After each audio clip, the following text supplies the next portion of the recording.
this type of injury, like you don't know when I wake up, I'll feel, different than the day before, and we'll see. The most powerful rookie in WNBA history decides to take on the entire judicial system.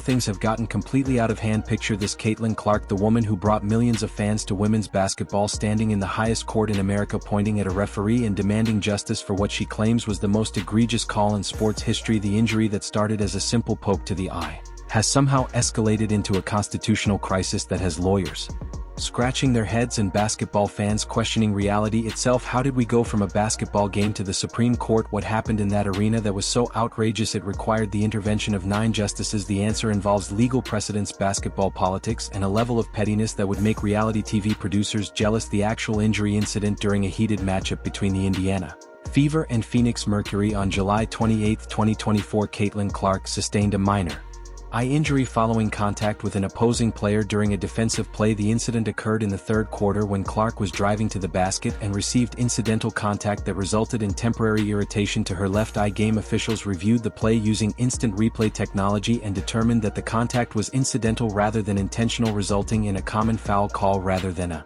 flagrant foul designation. This decision sparked immediate controversy on the court, with Clark expressing frustration about the officiating and the apparent lack of protection for offensive players. Medical staff examined Clark during the subsequent timeout and determined that she had sustained minor corneal irritation but no serious damage to her eye. She was able to continue playing after receiving treatment, though she remained visibly frustrated with the officiating for the remainder of the game. The incident was captured by multiple camera angles and replayed extensively on social media, where fans debated whether the officials had made the correct call and whether Clark was receiving appropriate protection from aggressive defensive play throughout her rookie season. One has to wonder if Clark's frustration with this particular call represented accumulated annoyance with officiating patterns throughout her first professional season, or whether this specific incident crossed a line that previous controversial calls had not reached. WNBA officiating standards and procedures. WNBA officials undergo extensive training and evaluation to ensure consistent application of rules and player safety standards throughout the league. The officiating program includes former players, experienced referees from college basketball, and officials who have worked in other professional leagues. The league's officiating manual includes specific guidelines for determining when contact rises to the level of flagrant fouls, which are designed to protect players from unnecessary and excessive contact that could result in injury or escalate tensions during games. Replay review procedures allow officials to examine controversial plays from multiple angles to ensure accurate calls, particularly for plays involving potential flagrant fouls or other serious infractions that could affect player safety or game outcomes. The consistency of officiating has been a subject of ongoing discussion throughout Clark's rookie season, with some observers noting that her style of play and the physical attention she receives from defenders creates unique challenges for officials in determining appropriate call patterns. Sports analysts wonder whether the increased attention and scrutiny surrounding Clark's games might be affecting how officials approach calls involving the league's most visible player, creating pressure to either overprotect or underprotect her compared to other players. The legal impossibility of Supreme Court sports litigation. The United States Supreme Court has extremely limited jurisdiction and typically only hears cases involving constitutional questions, federal law interpretation, or disputes between states. Sports officiating disputes would not qualify for Supreme Court review under any normal legal circumstances. Sports-related litigation typically occurs in state courts or lower federal courts when it involves contract disputes, personal injury claims, or other legal issues that arise from athletic competition. These cases rarely involve constitutional questions that would warrant Supreme Court consideration. The legal process for appealing court decisions involves multiple levels of review through appellate courts before cases could theoretically reach the Supreme Court, and the court accepts only a small percentage of cases that are petitioned for review each year. Legal experts note that sports officiating decisions are generally considered matters of game administration rather than legal disputes, making them unsuitable for judicial review unless they involve clear violations of established legal rights or contractual obligations. The humor in imagining such a scenario lies in the complete mismatch between the severity and formality of Supreme Court proceedings and the relatively minor nature of basketball officiating disputes, even those involving the league's biggest stars. Clark's actual approach to officiating controversies throughout her rookie season. Caitlin Clark has generally handled officiating Controversies with maturity and professionalism, expressing frustration in post-game interviews while avoiding public criticism that might result in league fines or disciplinary action. Her approach to dealing with physical play and controversial calls has evolved throughout the season as she has adapted to the different officiating standards and defensive intensity that characterized WNBA competition compared to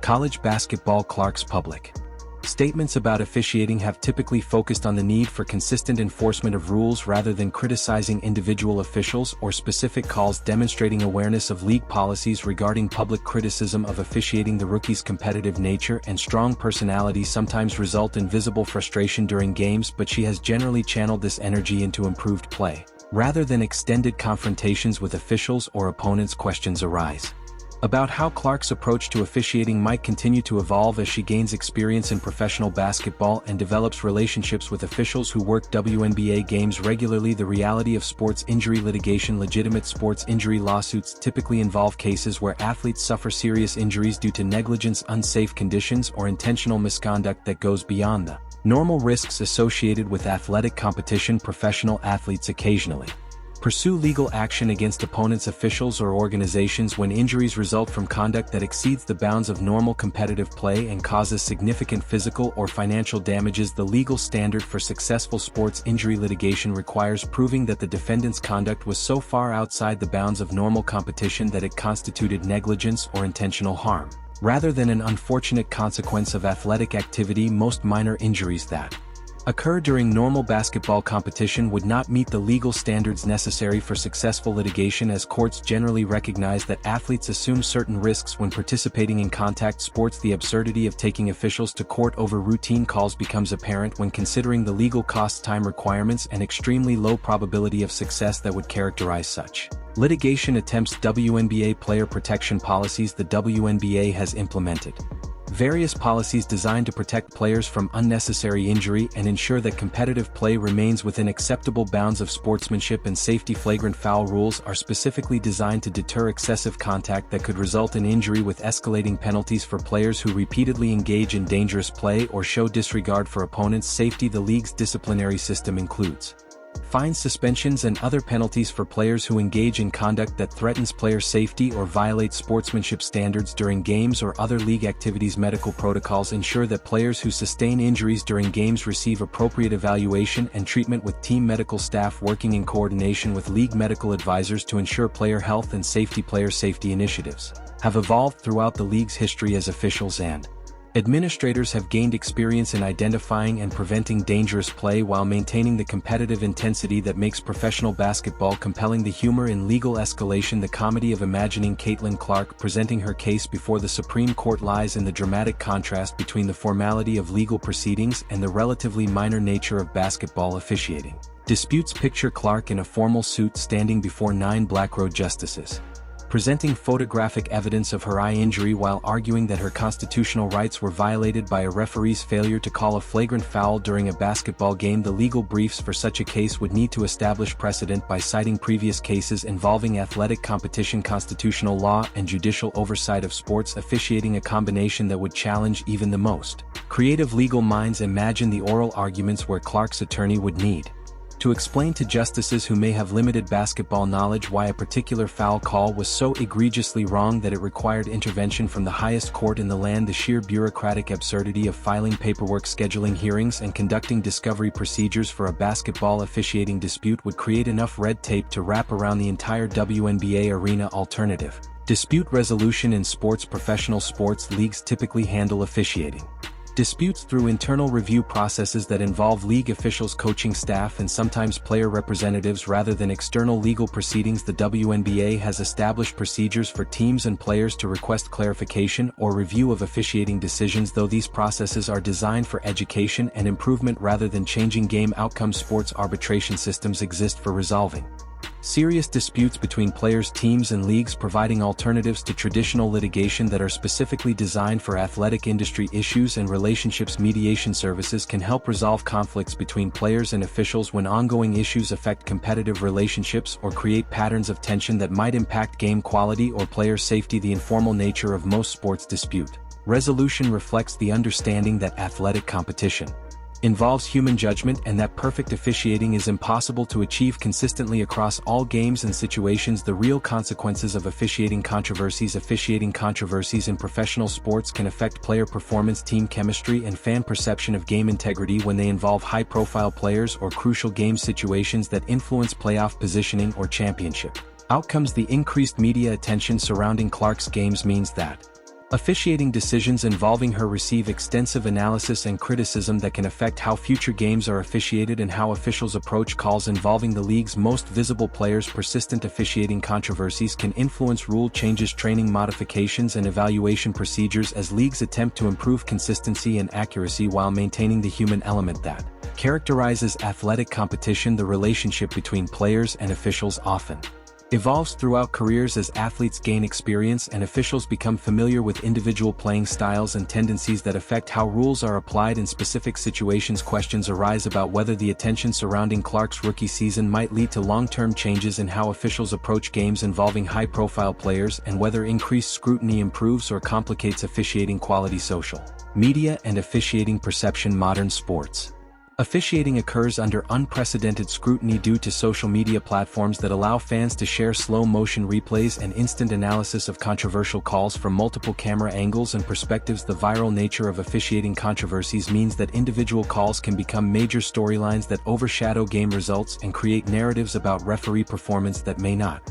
accurately reflect overall officiating quality. Clark's massive social media following ensures that any officiating controversy involving her receives extensive attention and analysis from fans who may not have comprehensive understanding of basketball rules or officiating standards. The amplification of officiating disputes through social media can create public pressure on league officials to address individual calls or patterns that might not have received significant attention in previous eras of sports media coverage. Sports analysts wonder whether social media attention might be affecting how officials approach games and whether the fear of viral criticism might influence decision-making in ways that compromise officiating consistency. International precedents for sports litigation. While American courts rarely handle sports officiating disputes, some international legal systems have occasionally addressed cases involving referee decisions in soccer, tennis, and other sports where significant financial stakes or career implications were involved. These rare cases typically involve allegations of corruption, match fixing, or other serious misconduct rather than simple judgment errors or controversial calls that occur during normal competitive play. The European Court of Justice has occasionally addressed sports-related disputes involving competition rules, player eligibility, and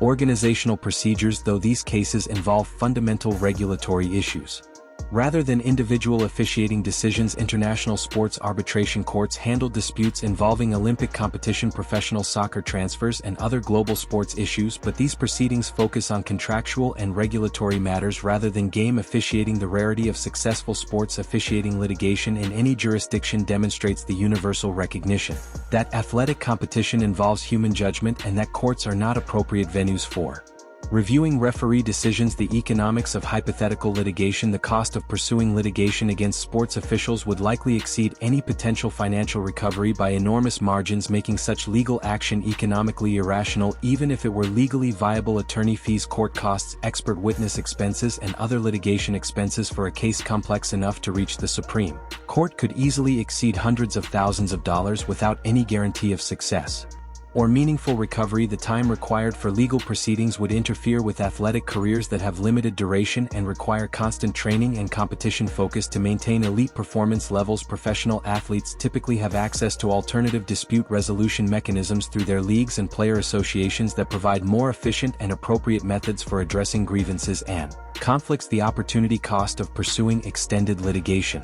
would include lost training time, media distractions, and potential damage to professional relationships that could affect career opportunities and endorsement prospects. Looking toward rational solutions, professional sports leagues continue developing improved officiating training, evaluation, and technology systems designed to enhance accuracy and consistency while maintaining the human element that characterizes athletic competition. The WNBA's ongoing efforts to improve officiating include expanded replay review systems, enhanced training programs, and evaluation procedures that help officials adapt to the evolving nature of women's professional basketball. Player education programs help athletes understand officiating standards and procedures while providing appropriate channels for feedback and communication that can improve player-official relationships. Without creating adversarial situations, the recognition that perfect officiating is impossible allows for acceptance of human error while still pursuing continuous improvement in training technology and procedures that can enhance game quality. And player safety questions remain about how the balance between human judgment and technological assistance will evolve in sports officiating, and whether new systems can improve accuracy without diminishing the authentic nature of athletic competition. If you're as entertained by this legal absurdity as we are, go ahead and like this video. Drop your thoughts in the comments. What's the most ridiculous way you think an athlete could handle a bad call do you think Caitlin Clark would actually make a good lawyer if basketball doesn't work out? We want to hear your creative ideas about athletic justice and legal comedy. Then hit subscribe and click the bell so you don't miss our coverage of sports stories that range from the serious to the completely ridiculous. Thanks for watching.